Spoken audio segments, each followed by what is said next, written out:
2025년 10월 28일 뉴욕 증권거래소 솔라나 ETF 거래 첫날 역대 최고의 ETF 출시 기록을 세웠습니다. 한 달 뒤 XRP ETF도 승인됐고 몇 주 만에 1조 원이 넘는 자금이 몰렸습니다. 월가는 환호했습니다. 그런데 암호화폐 커뮤니티는 조용했습니다. 아니, 오히려 분노하는 사람들이 있었습니다. 여러분은 알트코인이 진짜 화폐가 될 수 있다고 생각하시나요? 아니면 그냥 또 하나의 주식이 되어버린 걸까요? 오늘 영상에서는 세 가지를 다뤄보겠습니다. 첫째, ETF 승인 이후 알트코인 시장에 실제로 무슨 일이 벌어지고 있는지. 둘째, 알트코인이 진짜 화폐가 되려면 무엇이 필요한지. 셋째, 규제가 가져온 빛과 그림자, 그리고 우리는 어떻게 대응해야 하는지. 이 영상 하나면 ETF 시대 알트코인의 미래가 선명하게 보이실 겁니다. 그럼 바로 시작하겠습니다. 아직 구독 안 하신 분들은 구독 버튼 눌러주시면 감사하겠습니다. 먼저 지금 시장에서 벌어지고 있는 일부터 짚어보겠습니다. 2024년 1월 비트코인 현물 ETF가 승인됐을 때 시장은 폭발했습니다. 그해 7월에는 이더리움 ETF까지 승인됐죠. 그리고 2025년 드디어 알트코인의 차례가 왔습니다. 10월에 솔라나, 11월에 XRP. JP모건에 따르면 2025년 한 해 동안 암호화폐 시장에 유입된 기관 자금만 1,300억 달러, 우리 돈으로 180조 원이 넘습니다. 숫자만 보면 대성공입니다. 그런데 이상한 일이 벌어지고 있습니다. ETF가 승인되고 기관 자금이 들어올수록 암호화폐는 점점 주식시장과 똑같이 움직이기 시작했습니다. 연구에 따르면 비트코인 ETF 승인 이후 S&P 500 지수와의 상관관계가 눈에 띄게 높아졌습니다. 이게 무슨 뜻일까요? 원래 암호화폐의 매력 중 하나는 주식이나 채권과 따로 움직인다는 거였습니다. 주식이 폭락해도 비트코인은 오를 수 있다. 그래서 포트폴리오 분산 수단으로 각광받았죠. 그런데 지금은요? 미국 연준이 금리를 올리면 암호화폐도 떨어집니다. 주식시장이 흔들리면 암호화폐도 같이 흔들립니다. 마치 나스닥에 상장된 기술주처럼 움직이는 겁니다. 더 충격적인 건 따로 있습니다. ETF 시장이 전체 가격 변동의 85%를 주도하고 있다는 연구 결과가 나왔습니다. 쉽게 말해서 이제 암호화폐 가격은 블록체인 커뮤니티가 아니라 월가가 결정한다는 뜻입니다. 탈중앙화를 외치던 암호화폐가 가장 중앙화된 금융 시스템의 일부가 되어버린 겁니다. 정리하면 이렇습니다. ETF 승인으로 돈은 들어왔지만 암호화폐의 정체성은 흔들리고 있다. 그렇다면 본질적인 질문을 해봐야 합니다. 알트코인은 정말 화폐가 될 수 있을까요? 경제학에서 화폐는 세 가지 기능을 해야 합니다. 첫째, 교환의 매개. 물건을 살 때 쓸 수 있어야 합니다. 둘째, 가치의 저장. 시간이 지나도 구매력이 유지되어야 합니다. 셋째, 회계의 단위.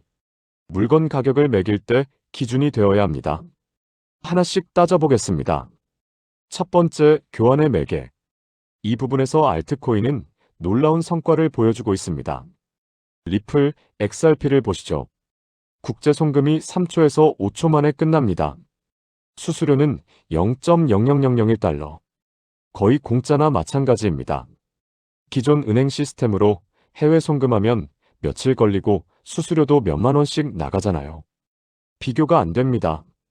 솔라나는 어떨까요? 초당 4,000건 이상의 거래를 처리합니다. 비자카드 네트워크에 맞먹는 속도입니다. 그런데 문제가 있습니다. 여러분 동네 편의점에서 솔라나로 결제할 수 있으신가요? 커피숍에서 XRP로 계산할 수 있으신가요? 기술적으로는 가능하지만 현실에서는 거의 안 씁니다. 대부분의 가게는 여전히 원화나 달러만 받습니다. 암호화폐를 현금으로 바꾸는 과정도 복잡하고 수수료도 듭니다. 두 번째, 가치의 저장. 여기서 알트코인은 치명적인 약점을 드러냅니다. 화폐는 내일도, 한 달 뒤에도, 1년 뒤에도 비슷한 가치를 유지해야 합니다. 그래야 저축을 하죠. 그런데 알트코인은요? 하루에 10%, 20% 오르락내리락 하는 게 일상입니다. 오늘 100만 원어치 솔라나를 샀는데 내일 80만 원이 될 수도 있습니다. 이런 자산으로 월세를 모으거나 노후를 준비할 수 있을까요? 쉽지 않습니다. 비트코인은 그나마 공급량이 2100만 개로 제한되어 있어서 디지털 금이라는 별명이 붙었습니다. 하지만 대부분의 알트코인은 발행량 조절이 중앙화되어 있거나 인플레이션 모델을 따르고 있어서 장기 가치 보존에 대한 신뢰가 부족합니다. 세 번째, 회계의 단위. 이건 가장 어려운 부분입니다. 지금 마트에 가면 사과 한 봉지가 5,000원이라고 적혀 있죠. 만약 사과 가격을 솔라나로 표시한다면 어떻게 될까요? 오늘은 0.03 솔라나, 내일은 0.025 솔라나, 모레는 0.04 솔라나. 가격표를 매일 바꿔야 합니다. 기업 입장에서도 마찬가지입니다. 회계장부를 알트코인으로 작성하면 자산과 부채 가치가 매일 요동칩니다. 정상적인 경영이 불가능해지는 거죠. 결론적으로 알트코인은 화폐의 세 가지 기능 중 하나만 잘하고 있습니다. 교환의 매개로서는 혁신적이지만 가치 저장과 회계 단위로서는 아직 갈 길이 멉니다. 그래서 현실적인 대안이 등장했습니다. 바로 스테이블 코인입니다. 달러의 가치가 고정된 스테이블 코인이 알트코인 네트워크 위에서 움직이는 방식이죠. 알트코인은 화폐 자체가 아니라 화폐가 달리는 고속도로 역할을 하는 겁니다. 여기서 한 가지 질문이 생깁니다. 그렇다면 알트코인의 진짜 가치는 어디에 있는 걸까요? 이제 본격적으로 규제 이야기를 해보겠습니다. ETF 승인의 이면에는 강력한 규제 체계의 정립이 있었습니다. 첫 번째 원인은 미국의 지니어스 법안입니다. 2025년 7월 18일 트럼프 대통령이 서명한 이 법안은 미국 최초의 연방 스테이블코인 규제법입니다. 스테이블코인 발행사는 반드시 은행이거나 연준의 승인을 받은 기관이어야 합니다. 그리고 발행한 코인만큼 1대1로 현금이나 단기 국채를 담보로 보유해야 합니다. 이게 왜 중요할까요? 비유를 들어보겠습니다. 예전에는 누구나 자기 집 차고에서 디지털 화폐를 만들 수 있었습니다. 마치 동네마다 자기만의 화폐를 찍어내던 중세시대처럼요. 그런데 이제는 정부가 인정한 곳에서만 화폐를 만들 수 있게 된 겁니다. 안정성은 높아졌습니다. 하지만 암호화폐가 원래 추구하던 탈중앙화, 누구나 참여할 수 있는 금융은 사라지고 있습니다. 두 번째 원인은 유럽의 미카 규제입니다.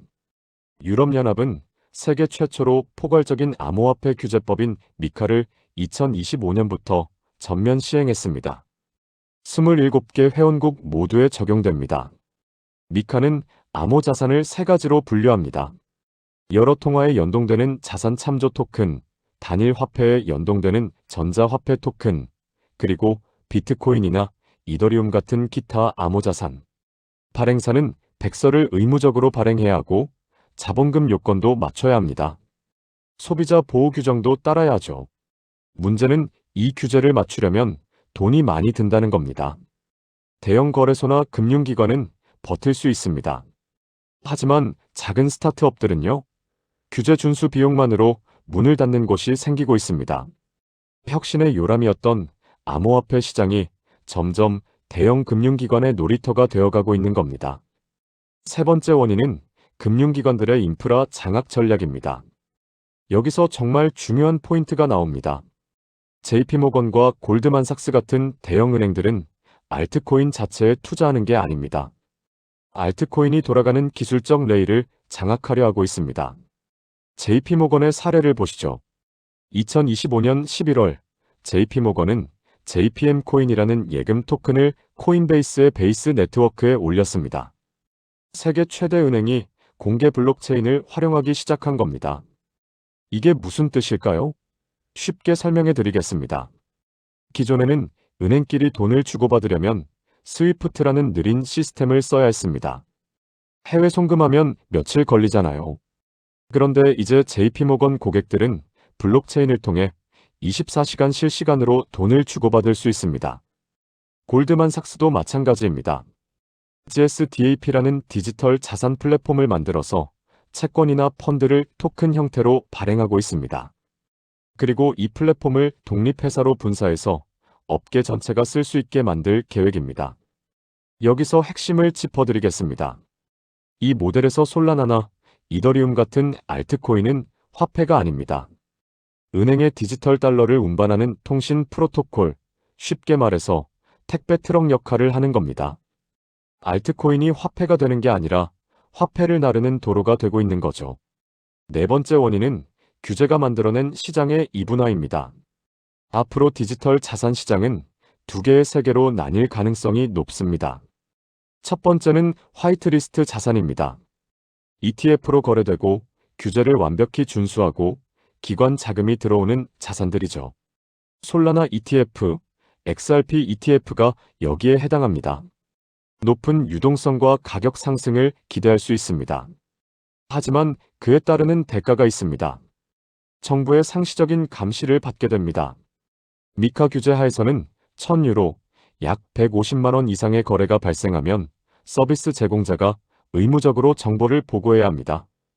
여러분의 지갑 주소와 실제 신원이 연결되는 겁니다. 암호화폐의 핵심 가치였던 익명성이 사라지고 있습니다. 두 번째는 블랙리스트 자산입니다. 익명성을 유지하고 규제를 거부하는 영역이죠. 이들은 제도권 밖에서 P2P 플랫폼을 통해 거래됩니다. 프라이버시를 중시하는 사람들에게는 프리미엄 자산이 될 수 있습니다. 하지만 불법 자산으로 취급되어 유동성이 말라버릴 수도 있습니다. 암호화폐가 지향했던 국경 없는 자유로운 돈이라는 이상이 제도권 내의 디지털 증권과 지하 경제의 수단으로 쪼개지고 있는 겁니다. 이 현상, 어디서 많이 본 것 같지 않으신가요? 인터넷 초창기를 떠올려 보시죠. 1990년대 인터넷은 완전히 자유로운 공간이었습니다. 누구나 익명으로 무엇이든 할 수 있었죠. 그런데 지금은요? 구글, 아마존, 페이스북 같은 거대 플랫폼이 인터넷을 지배하고 있습니다. 우리의 모든 검색 기록, 구매 내역, 친구 관계가 추적되고 있죠. 암호화폐도 같은 길을 걷고 있습니다. 탈중앙화와 자유를 외치며 시작했지만 결국 대형 금융기관과 정부의 품으로 들어가고 있습니다. 물론 긍정적인 면도 있습니다. 사기와 해킹이 줄어들고 일반인들도 안전하게 투자할 수 있게 됐습니다. 시장의 투명성도 높아졌죠. 하지만 암호화폐가 원래 해결하려던 문제, 즉 기존 금융 시스템의 불평등과 감시로부터의 자유는 오히려 멀어지고 있습니다.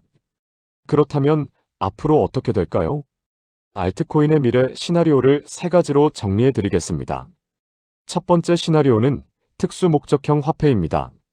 알트코인이 보편적인 화폐가 되지는 못하더라도 특정 분야에서는 실질적인 화폐 역할을 합니다. 리플은 국제 송금 분야에서, 솔라나는 게임 결제나 소액 결제 분야에서 압도적인 효율성을 발휘하고 있습니다. 모든 곳에서 쓰이는 화폐가 아니라 분야별 전문 화폐가 되는 거죠. 두 번째 시나리오는 금융 인프라의 표준입니다. 이게 가장 가능성 높은 미래입니다.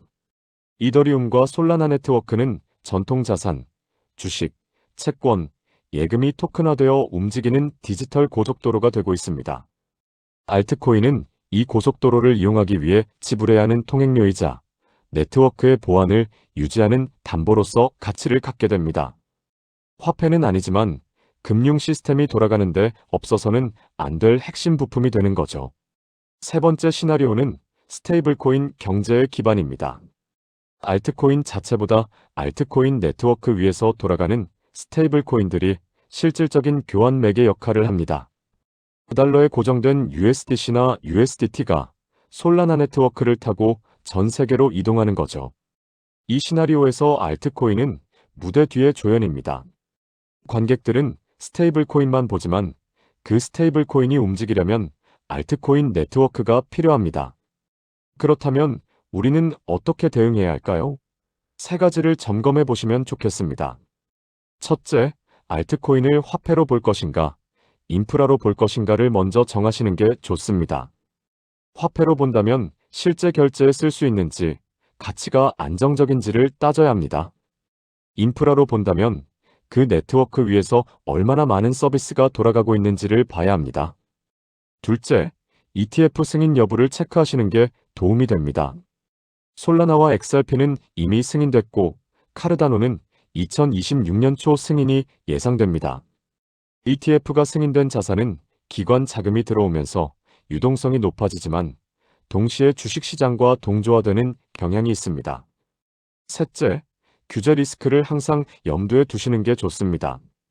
클래리티 법안이 아직 미국 의회에서 논의 중입니다. 이 법안이 통과되면 SEC와 CFTC 간의 관할권이 명확해지면서 시장에 큰 변화가 올 수 있습니다. 마지막으로 한 가지만 더 말씀드리겠습니다. 알트코인이 진짜 화폐가 될 가능성은 현재로서는 낮습니다. 가치의 안정성 부재와 회계 단위로서의 결함이 근본적인 제약으로 작용하고 있기 때문입니다. 하지만 알트코인의 진정한 성공은 화폐가 되는 것이 아니라 금융 시스템이 멈추지 않고 돌아가게 하는 필수적인 기술적 혈관이 되는 데 있을 겁니다. 2026년 이후에 암호화폐 시장은 더 이상 투기의 장이 아닙니다. 기술과 규제가 융합된 새로운 형태의 글로벌 금융 인프라 전쟁터가 될 것입니다. 여러분은 알트코인의 미래를 어떻게 보시나요? 진짜 화폐가 될 수 있다고 생각하시나요? 아니면 금융 인프라로 남게 될까요? 솔라나 ETF나 XRP ETF에 투자하고 계신다면 어떤 관점에서 투자하셨는지 댓글로 공유해 주시면 감사하겠습니다. 오늘 영상은 여기까지입니다. 긴 영상 시청해 주셔서 감사합니다. 구독과 좋아요 한 번씩만 눌러주시면 정말 크나큰 도움이 됩니다.